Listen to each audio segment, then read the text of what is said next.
Hello guys, what's up? So I'm back again for another tutorial video. So in this video, I will going to show you how to change the wallpaper of your Windows 11 PC or laptop. So if you are interested, then keep on watching.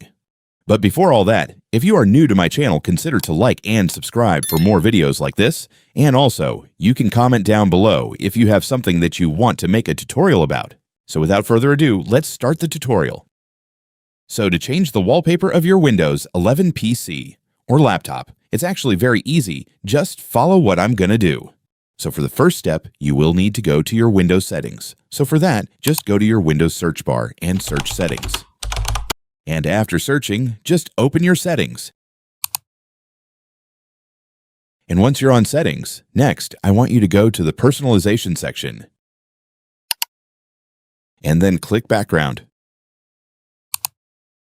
And then right here, you can now change your Windows wallpaper. You can either choose from the preset wallpapers provided by Windows right here. Or if you have a saved image that you want to use as your wallpaper, simply click Browse Photos. And then your File Explorer will appear. So just go to the directory of the image that you want to set as your wallpaper. And once you've found the image, just go and select it. And then click Choose Picture.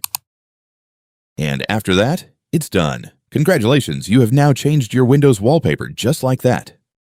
And so that's just how you do it, guys. Now that you've watched this video, you can now do it yourself. So that concludes for our tutorial video for today. Thanks for watching. Goodbye.